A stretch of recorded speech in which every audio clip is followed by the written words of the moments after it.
I think we're on track. I think it's good that we've collected that amount of tax up to now. I think with the proposals of tax amendments coming through, we're definitely on track to collect that. But it's all depending on how the economy will recover. And that has got a lot to do with business confidence. You cannot pay tax if you don't make profits. There we go. Now, today's Bravo Namibia, he goes by the name of Johan Nel. Now, he started his career with the PwC in Namibia in 2006 already and gained extensive experience on a wide range of clients and industries in the auditing environment, and spent a year working in Jersey, in the Channel Islands, where he gained experience on international clients. In the trust fund industries, Johan moved to the tax department in 2010, where he has gained valuable experience across various industries. Johan is actively involved in tax consulting, deals, and tax structuring. Johan also heads up the internal operations of PwC Namibia. Johan is a qualified CA and member of the Institute of Chartered Accountants of Namibia and South African Institute of Chartered Accountants. That is quite one heck of a resume then. Johan, thank you so much for joining us. Top of the morning to you. Thank you. Are you also a morning person? Pretty much. I yes. think if If you have to be here this time, then you're a morning person. Yeah. So last week we had our Minister of Finance, Mr. Pumbushimi, give us his medium-term budget review. Quite an interesting piece of document, and he had a lot to say. A few people are happy, some others not. So what were your impressions of the midterm budget review? I think overall it left a good impression. I think he was honest and transparent in what he communicated. He realizes the challenges that we as a country are facing. Some concerns, however, remains the wage bill, which is not under control, and the CIMA's medical fund, which I think is points that he addressed in his speech. He did. And hopefully we can see some progress on that in the next couple of months. Yeah. Now, the mid-year revenue outturn amounted to a cool 27.2 billion Namibia dollars, which is equivalent to about 52% of the budget. Now, in monetary terms, that is about 53.9 billion. Do you expect us to remain on course, or do we see an increase or a decrease in that particular regard? I think we're on track. I think it's good that we've collected that amount of tax up to now. I think with the proposals of tax amendments coming through, we're definitely on track to collect that. But it's all depending on how the economy will recover. And that has got a lot to do with business confidence. You cannot pay tax if you don't make profits. So hopefully we're through the most of the pandemic. We don't see this fourth wave really hitting us currently. And hopefully business confidence stays high. And if that is the case, then we'll definitely see some profits returning to businesses, and we'll get the related tax. Yeah. The expo in Dubai is also, I think, helping. We've seen the awarding of the green hydrogen project.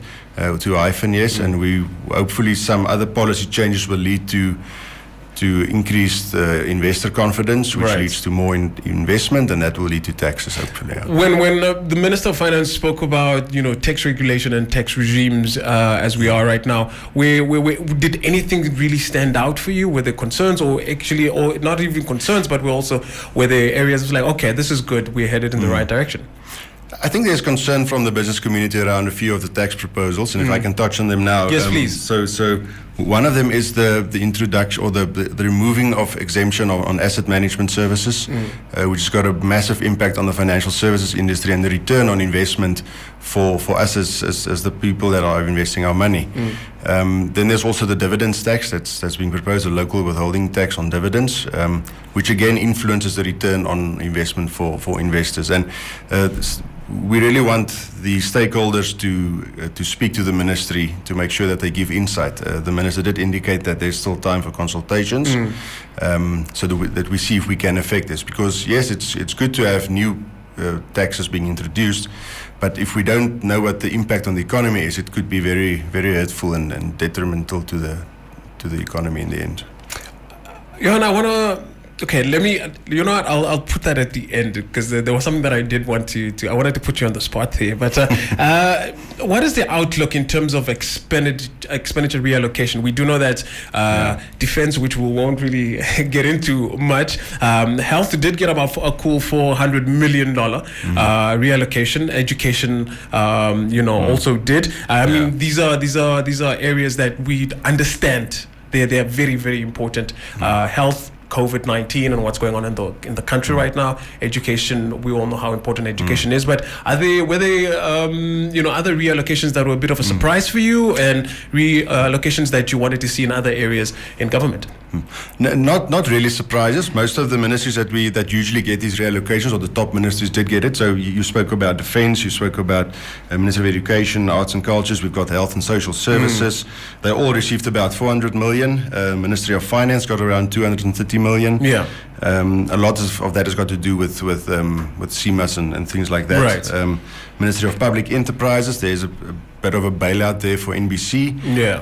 And then, so all of these reallocations were, however, for operational reasons. So it's additional costs, it's salaries, it's things like that. It's not developmental. Yeah. Which in prior years we've seen when there's a reallocation, some of it was allocated to a developmental budget and some to the operational. This year it seems the majority is being reallocated just for operational. There was a bit of a concern regarding the fact that we're touching a lot of our developmental budget to fill the gap that we currently have.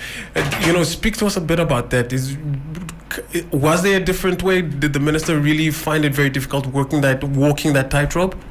I think it is difficult because you cannot really make a lot of plans if the funds are under pressure. So yes, we need to balance development budget with operational budget, and I think as he mentioned in his policy reforms, the moment you can sort out some of the operational issues around the wage bill, which has been coming for a number of years, just to decrease that and to stabilize that along with a CMAS issue, then you can free up some funds from the tax collection to invest in the development budget. But as I said, it's all about policy certainty, and the moment you get investors, as a country, we are relying on foreign investment. And if people don't feel safe to invest in Namibia, we're going to struggle to generate growth and get some more taxes. There was something quite interesting that the Ministry of State-Owned Enterprises, they got a significant amount also in this reallocation for Transnamib, AgriBizDev, if I'm not mistaken. Was it a prudent move from the minister's point of view, or could it have just been a situation like maybe just, you know what, guys, you guys have had your chance. You're not very reliable. Let it to the wolves, as it were. A bit cynical, but it is, I think there's major potential for companies like Transnamib. If we see, you will know that Namibia's got very dangerous roads, and a lot of this there's lots of trucks on the road, and our roads are deteriorating. So Transnamib has definitely got a very important role to play. There was some, as you mentioned, there's some allocation just to get the locomotives up and running again, so that we rely on that. I think it's got a very important role to play in the country. And then of course AgriBizDev, that's in line with also creating food security and all of that. So I think it's good to allocate money to that. We must just make sure that there's proper administration around it, and that we can see the fruits of that.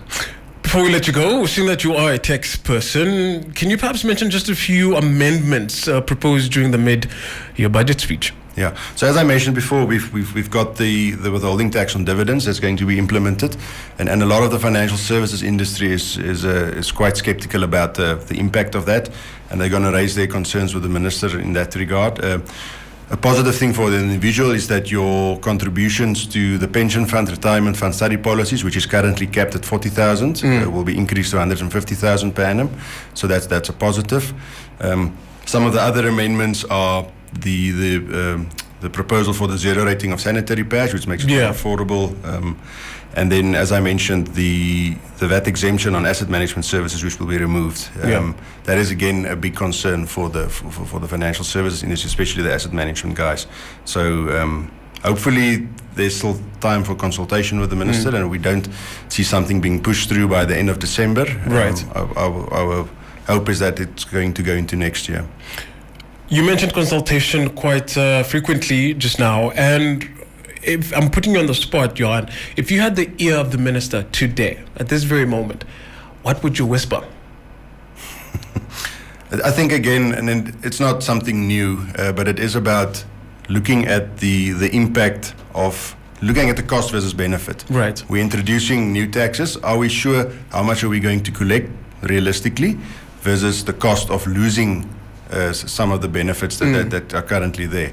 And it's all about policy certainty. And it's not me that's saying that. That's been coming for a number of years. Yeah. We really need investment. We need businesses to thrive. So if you make it easy for businesses to do business in Namibia, we will see investment. Right. We don't necessarily need just a reduction in tax rate because that's coming with its own complications. But if we can have certainty and we can have ease of doing business in Namibia, people will spend money here. And we must remember that everything has a knock-on effect. So yes, maybe we give a lower tax rate to people starting certain infrastructure projects in the country, but these people all employ Namibians. So we've got job creation. These people all buy from local food suppliers and all of that. So the moment you have a big project coming in, there's indirect benefits to all Namibians. Minister Ipumbushimi, you heard that? We're looking for policy certainty. Thank you very much, Johan, for your time. We really, really appreciate your 2 cents in terms of just making sense of the midterm budget review, and wishing you all the best moving forward. Thank you. That was Mr. Johan Nel, who started his career at PwC in Namibia in 2006 already, 2006. Still is there. Johan is a qualified CA and a member of the Institute of Chartered Accountants of Namibia and South African Institute of Chartered Accountants. That has been our Bravo Namibia for this morning.